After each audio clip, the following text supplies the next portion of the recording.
नमस्कार प्यारे बच्चों, मैं पोखरराम बामणिया और आप देख रहे हैं Bamania biology and news.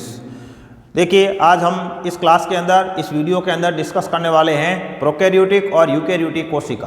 Prokaryotic और यूकैरियोटिक कोशिका के अंदर अंतर, difference between prokaryotes and eukaryotes. तो देखिए, प्रोकैरियोटिक कोशिका, प्रोकैरियोटिक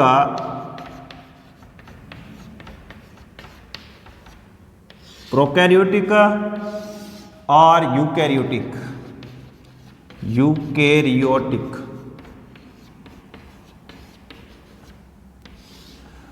कोशिका के संगठन की बात करते हैं तो कोशिका के संगठन के आधार पर कोशिकाएं दो प्रकार की, यूकैरियोटिक कोशिका, प्रोकैरियोटिक कोशिका। ऐसे जीव जो प्रोकैरियोटिक होते हैं उनको प्रोकैरियोट्स बोलते हैं और जो यूकैरियोट्स होते हैं इन जीवों को यूकैरियोटिक जीव कहा जाता है। प्रोकैरियोटिक को हिंदी में कहा जाता है असीम केंद्रकी, असीम केंद्रकी। प्रोकैरियोटिक को हिंदी में कहा जाता है असीम केंद्रकी और यूकैरियोटिक को हिंदी में कहा जाता है ससीम केंद्रकी, असीम केंद्रकी और ससीम केंद्रकी। इस प्रकार देखिए, प्रोकैरियोटिक और यूकैरियोटिक ये जो दो अलग अलग प्रकार की कोशिका है, इनमें यदि मेन अंतर की यदि बात करते हैं, मुख्य या प्रधान अंतर की बात करते हैं, तो वे आता है कि जो प्रोकैरियोटिक जीव होते हैं, जो प्रोकैरियोटिक कोशिका होती है, उसके अंदर सुस्पष्ट केंद्र का अभाव पाया जाता है। मतलब स्पष्ट केंद्र का अभाव पाया जाता है, इसमें स्पष्ट केंद्रक पाया जाता है। तो सबसे पहला अंतर हो जाएगा स्पष्ट केंद्रक का अभाव, स्पष्ट केंद्रक का अभाव होता है।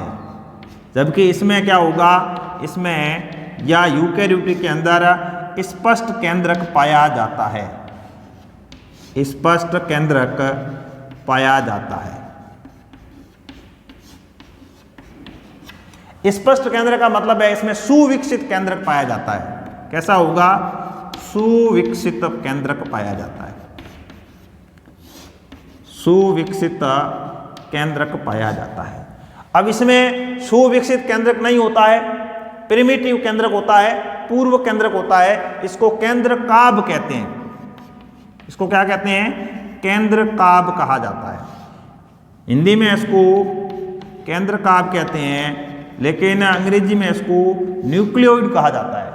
न्यूक्लियोइड, केंद्रकाभ, इसमें वो स्पष्ट केंद्रक पाया जाता है। इसको न्यूक्लियस कहा जाता है, न्यूक्लियस।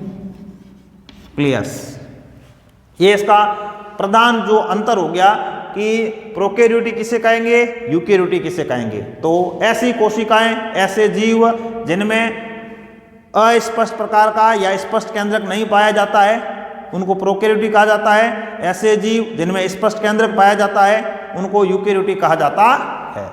इसके अलावा और नेक्स्ट हम बात करते हैं तो दूसरा इसमें अंतर है कि प्रोकैरियोटिक के अंदर झिल्लीबद्ध कोशिकांग नहीं पाए जाते हैं, यूकैरियोटिक के अंदर झिल्लीबद्ध कोशिकांग पाए जाते हैं।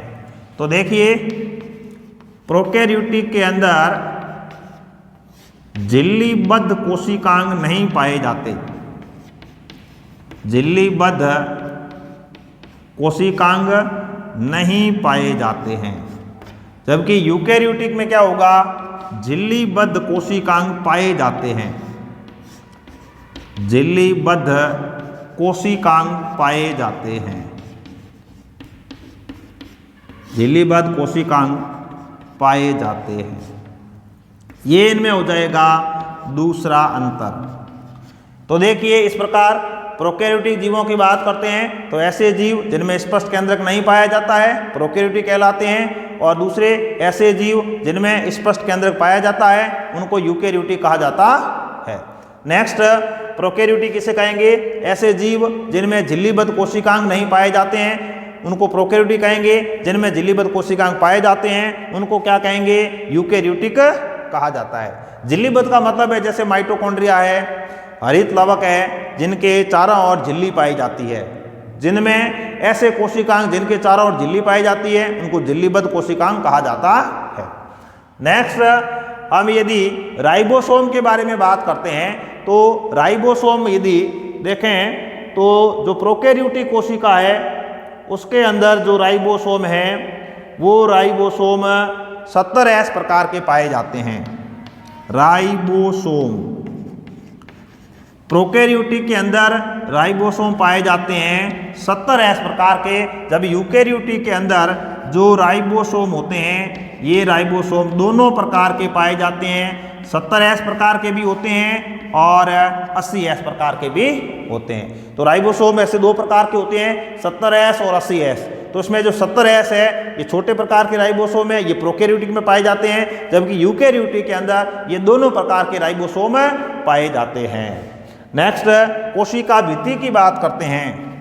कोशिका भित्ति, कोशिका भित्ति जिसे सेल वॉल कहा जाता है, कोशिका भित्ति जिसे सेल वॉल कहा जाता है, प्रोकैरियोटिक के अंदर सेल वॉल उपस्थित होती है, जबकि यूकैरियोटिक के अंदर उपस्थित भी होती है और नहीं भी होती है। मतलब इनमें सेल वॉल उपस्थित होती है, किसमें होती है? उपस्थित होती है प्लांट और फंजाई के अंदर, और अनुपस्थित भी होती है, अनुपस्थित होती है एनिमल्स के अंदर।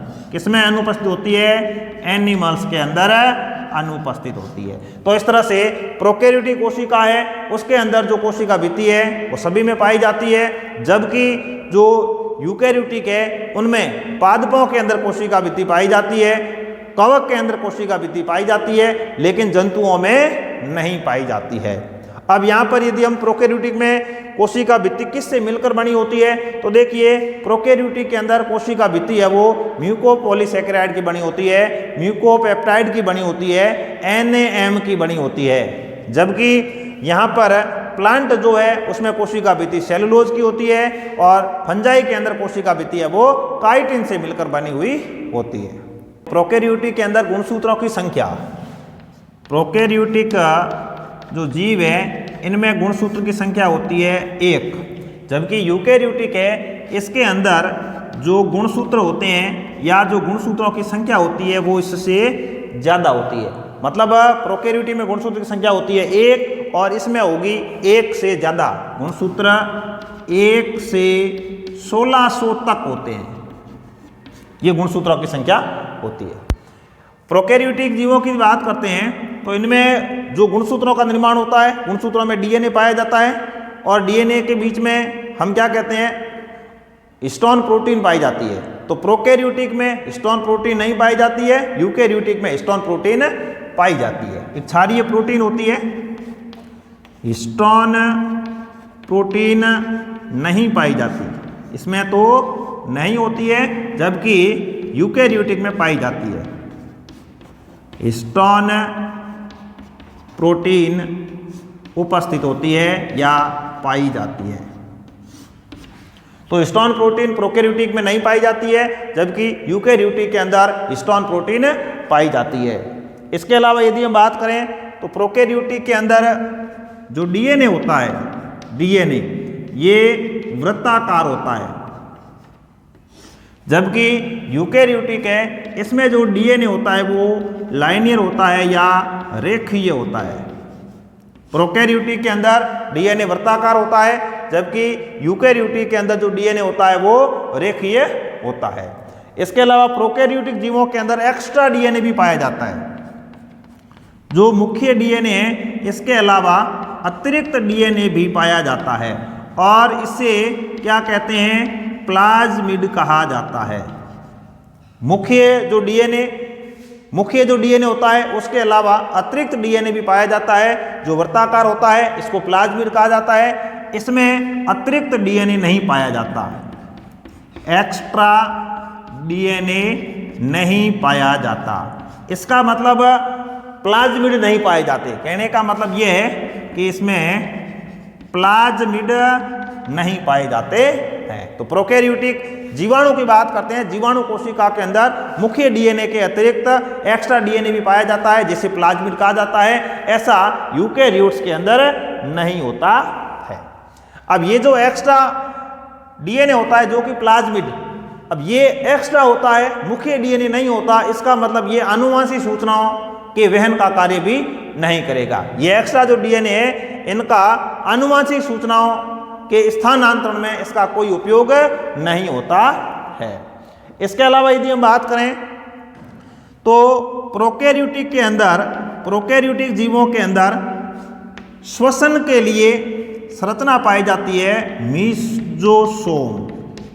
एक संरचना जो प्रोकैरियोटिक कोशिका की बाहर वाली झिल्ली होती है उसमें अंतर्वलन से एक संरचना बनती है जिसे मीजोसोम कहा जाता है। तो श्वसन का कार्य मीजोसोम में होता है, जबकि यूकैरियोटिक के अंदर जो श्वसन की क्रिया होती है मतलब जो ऊर्जा उत्पादन का कार्य है वो माइटोकॉन्ड्रिया में संपन्न होता है।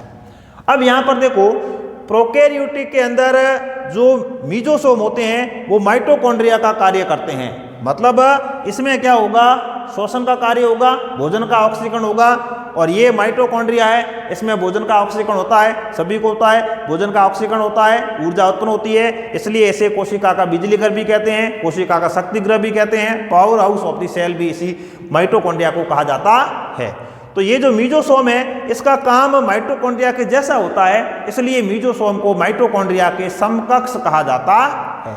उतने विकसित नहीं होते हैं, कम विकसित होते हैं। मीजोसोम कोशिका की जो झिल्ली है उसके अंतर्वलन से बनते हैं, जबकि ये कोशिका द्रव्य के अंदर सुविकसित प्रकार से पाए जाते हैं। तो इस प्रकार ये जो प्रोकैरियोटिक और यूकैरियोटिक है इसमें विभिन्न प्रकार के अंतर हो जाते हैं। और यदि हम इसमें बात करें तो प्रोकैरियोटिक के अंदर जो हमने वर्गीकरण के बारे में पहले पढ़ रखा है, वर्गीकरण जो पंच जगत प्रणाली है उसके अकॉर्डिंग यदि बात करते हैं तो इसके अंदर एक जगत रखा गया है मोनेरा। कौन सा जगत इसमें आता है? मोनेरा।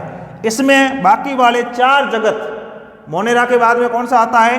प्रोटिस्टा।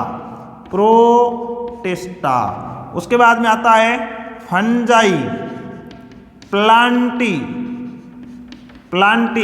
और एनिमेलिया।